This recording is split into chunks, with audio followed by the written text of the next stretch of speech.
ഏവർക്കും നമസ്കാരം. ഒരുപാട് കാര്യങ്ങൾ നമ്മൾ കേട്ടിട്ടുണ്ട്.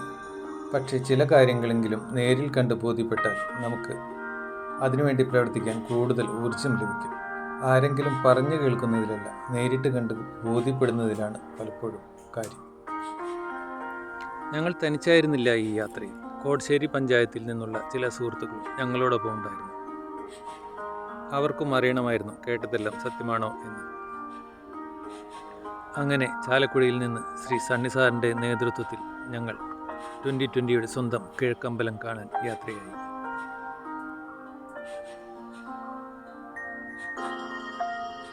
കിഴക്കമ്പലത്ത് ഞങ്ങളെ എതിരേറ്റത് ഞങ്ങൾ നൽകാത്തത് മറ്റാരും നൽകേണ്ടെന്ന ദുശാഠ്യത മറ്റു രാഷ്ട്രീയക്കാർ ചേർന്ന് കഴിഞ്ഞ ഇലക്ഷന് മുൻപ് പൂട്ടിച്ച ഭക്ഷ്യസുരക്ഷാ മാർക്കറ്റ് കണ്ടുകൊണ്ടാണ്. ന്യായവില മെഡിക്കൽ ഷോപ്പ് അപ്പോഴും അവിടെ പ്രവർത്തിക്കുന്നുണ്ടായിരുന്നു.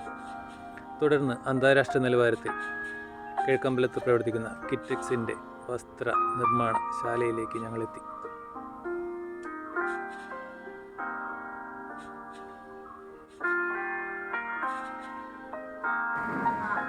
തുടരണം എന്ന് ആഗ്രഹിച്ചുകൊണ്ടാണ് ഈ കൊച്ചു ഒഴിവാക്കാലത്തെ പൊതി കെട്ടി നിങ്ങൾ ഇങ്ങോട്ട് പോകുന്നത് അല്ലേ?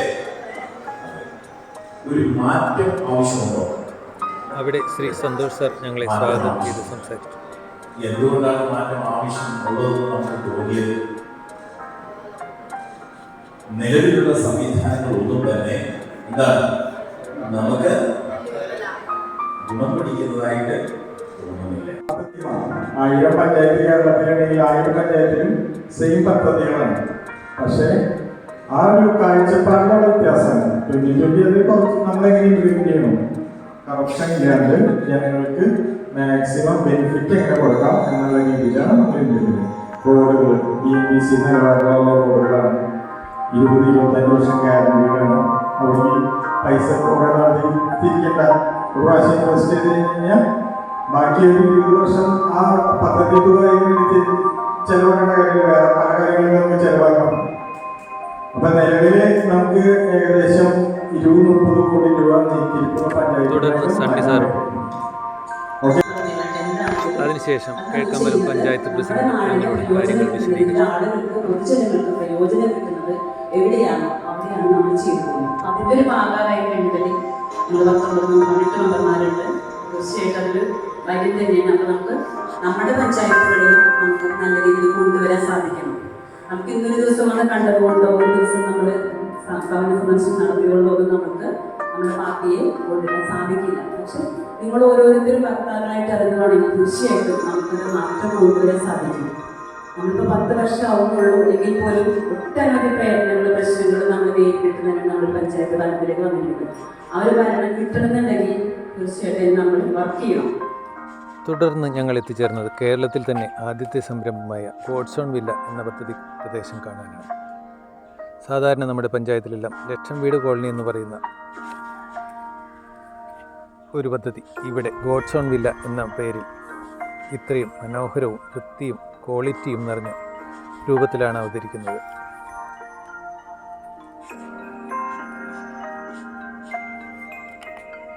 കാർ പോർച്ച് അടക്കമുള്ള സജ്ജീകരണങ്ങളോടുകൂടി വേണമെങ്കിൽ ഇരുന്നില വീടാക്കി ഭാവിയിൽ മാറ്റാവുന്ന രീതിയിൽ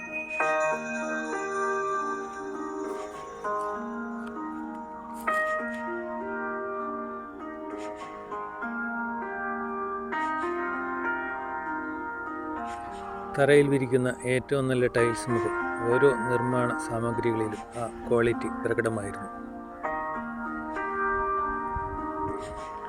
ഈ പദ്ധതി ഉദ്ഘാടനം ചെയ്തത് ശ്രീ ഉലകനായകൻ കമലഹാസനാണ്. അതിൻ്റെ ചിത്രം അപ്പോഴും ആ ചുമരിൽ തൂങ്ങിക്കിടക്കുന്നുണ്ടായിരുന്നു. കുട്ടികൾക്ക് കളിക്കാവുന്ന പൊതു കളിസ്ഥലം മുതൽ നമ്മളിപ്പോൾ ആൾക്കാർ പണിയണത് ലൈഫ് വീട് അല്ലെങ്കിൽ ലൈഫിൻ്റെ വീടുകൾ പണിയണത് അവർക്ക് ആ സ്ക്വയർ ഫീറ്റിൽ നിർത്തി പണിയാന്നുള്ള രീതിയിലാണ് പണിയുന്നത്. അതിന് കാർപ്പുറത്ത് ഉണ്ടാവില്ല, അല്ലെങ്കിൽ പ്രത്യേകിച്ച് വേറെ കാര്യങ്ങളൊന്നും ഉണ്ടാവില്ല. ഇതിൽ നമ്മൾ അഡ്വാൻസ്ഡ് ആയിട്ട് ഇപ്പോൾ ഒരു 10 കൊല്ലം കഴിഞ്ഞാൽ ഇവർക്ക് സാമ്പത്തിക സ്ഥിതി മെച്ചപ്പെട്ട് കഴിഞ്ഞാൽ അവർക്ക് 2 നിലയാക്കാവുന്ന രീതിയിൽ നമ്മൾ അതിനുള്ള അടിത്തറ ഇട്ടിട്ടാണ് ചെയ്തേക്കണേ. കാർപ്പുറത്ത് കൊടുത്തിട്ടുണ്ട്. അങ്ങനെ ഒരു വീട്ടിലേക്ക് ആവശ്യമായിട്ടുള്ള ഭാവിയിലോട്ട് ഇപ്പോൾ ഒരു 5 കൊല്ലം കഴിഞ്ഞാലും അല്ലെങ്കിൽ 10 കൊല്ലം കഴിഞ്ഞാൽ അവർക്ക് സാമ്പത്തിക സ്ഥിതി മെച്ചപ്പെട്ട് കഴിഞ്ഞാൽ അവർക്ക് എന്തെങ്കിലും വണ്ടി മേടിക്കാനോ അല്ലെങ്കിൽ വീടുകൾ കൂട്ടി പണിയാനുള്ള രീതിയിൽ തന്നെയാണ് അവർക്ക് ചെയ്ത് കൊടുത്തേക്കുന്നത്. ഇത് നമുക്ക് ഇവർക്ക് കോമൺ ആയിട്ട് കളിക്കാനും അല്ലെങ്കിൽ എന്തെങ്കിലും പരിപാടികൾ നടത്താനായിട്ടൊരു ഏരിയ പോലെ പ്ലേ ഗ്രൗണ്ട് പോലെ സെറ്റ് ചെയ്ത് കൊടുത്തേക്കുന്നതാണ്. അങ്ങനെ മൊത്തം ഇവിടെ 38 വീടുകൾ ഉണ്ട്. അതുപോലെ തന്നെ നമ്മൾ 3 വില്ലകൾ പണിതിട്ടുണ്ട്. കിഴക്കമ്പലത്ത് പല വാർഡുകളിലായിട്ട് നമ്മൾ സ്പോർട്സ് വില്ല എന്നുള്ളൊരു കൺസെപ്റ്റ് ചെയ്തേക്കാം. കോമൺ ആയിട്ടുള്ള വാട്ടർ ടാങ്ക് ആണ് നിങ്ങൾ ഫ്രണ്ടിൽ കണ്ടത്. അവിടെ അത് കൂടാണ്ട് ഇവർക്ക് കിണറുകളിൽ നിന്നുള്ള വെള്ളം പൈപ്പ് കണക്ഷൻ കൊടുത്തിട്ടുണ്ട്. നമ്മുടെ റോഡുകളിൽ നിന്ന് വിഭിന്നമായി ഇവിടെ കിഴക്കമ്പലത്ത് അടുത്ത 25 വർഷമെങ്കിലും മുൻകൂട്ടി കണ്ടിട്ടുള്ള ഒരു നിർമ്മാണമാണ് പൂർത്തീകരിച്ചു കൊണ്ടിരിക്കുന്നത്.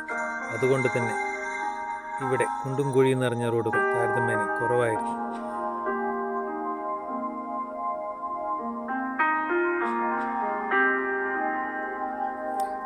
തുടർന്ന് കിഴക്കമ്പലം പ്രൈവറ്റ് ബസ് സ്റ്റാൻഡ് ചുറ്റി ഞങ്ങൾ നേരെ കിഴക്കമ്പലം പഞ്ചായത്ത് ഓഫീസിലേക്ക് എത്തി.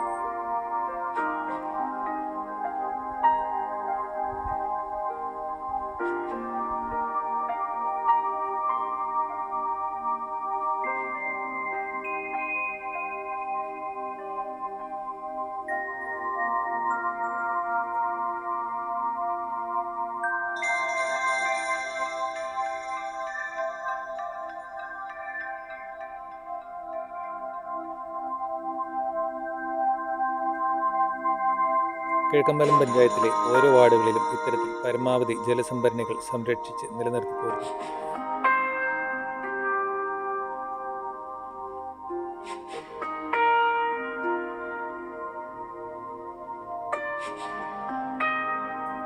അടുത്തതായി ഞങ്ങൾ നീങ്ങിയത് മലയിടംതുരുത്ത് ഗവൺമെൻറ് പബ്ലിക് സ്കൂളിലേക്കാണ്. പൂർണ്ണമായും കിറ്റക്സിൻ്റെ സാമ്പത്തിക സഹായത്താൽ നിർമ്മിച്ച ഈ സ്കൂളിലും മുൻ MLAയുടെ ഉദ്ഘാടന ബോർഡുകളും ഫലകങ്ങളും കണ്ടു. അതിനെപ്പറ്റി അവിടുത്തുകാരനായ വാർഡ് മെമ്പർ വിശദീകരിച്ചു. ഏറ്റവും ആധുനിക സൗകര്യങ്ങളോടുകൂടി ഒരു 4 സ്റ്റാർ 5 സ്റ്റാർ ഹോട്ടലിലേതുപോലെ തന്നെയാണ് അവിടുത്തെ എല്ലാ നിർമ്മിതികളും ഞങ്ങൾ കണ്ടത്.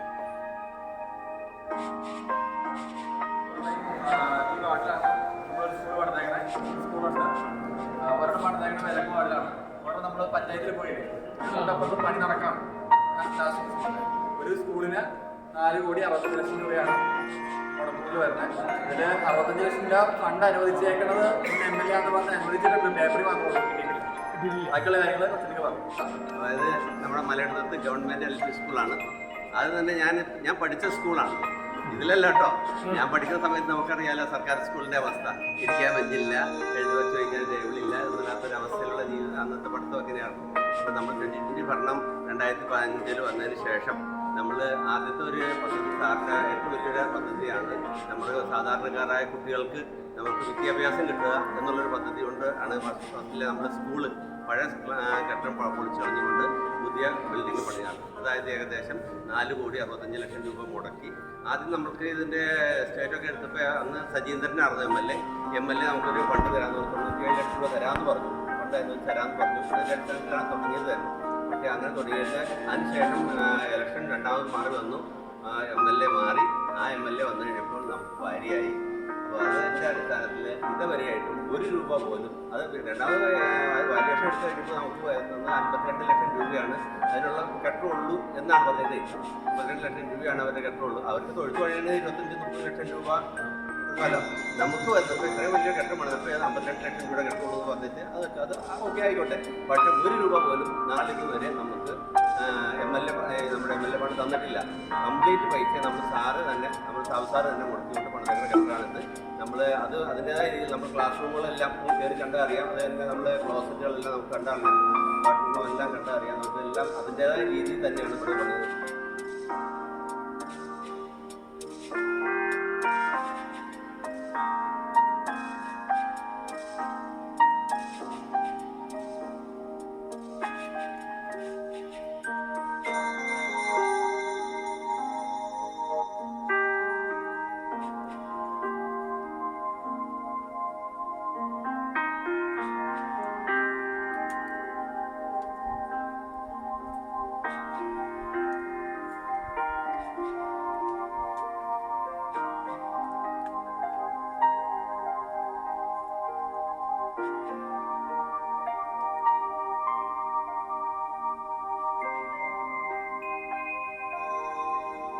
തുടർന്ന് കിറ്റെക്സ് ക്യാൻറ്റീനിലെത്തിയ ഞങ്ങളെ അതിശയിപ്പിക്കുന്ന വൃത്തിയും വെടുപ്പും ഭക്ഷണ വൈവിധ്യവുമാണ് സ്വാഗതം ചെയ്തത്.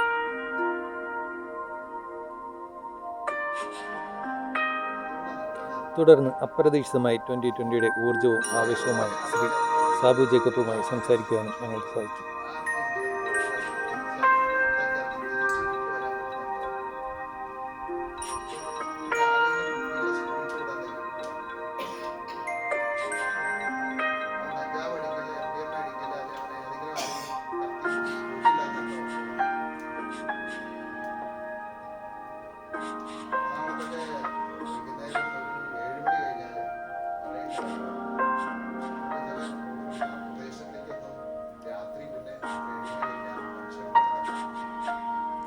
അവിടെ നിന്നിറങ്ങുമ്പോൾ കേട്ട കാര്യങ്ങളെല്ലാം കണ്ടനുഭവിച്ച സന്തോഷത്തിലായിരുന്നു ഞങ്ങൾ. നമ്മുടെ പഞ്ചായത്തിലും വിഭവങ്ങളുടെ സമാഹരണത്തിലും വിതരണത്തിലും വേണ്ടതിനും ശ്രദ്ധിച്ചാൽ ഇടനിലക്കാരുടെ പങ്ക് ഒരു പരിധിവരെയെങ്കിലും ഒഴിവാക്കാൻ സാധിച്ചാൽ ഇന്നല്ലെങ്കിൽ നാളെ ഈ സൗകര്യങ്ങളെല്ലാം നമുക്ക് അനുഭവവേദ്യമാക്കാം എന്നുള്ള പ്രതീക്ഷയോടുകൂടി ഞങ്ങൾ യാത്ര തിരിച്ചു.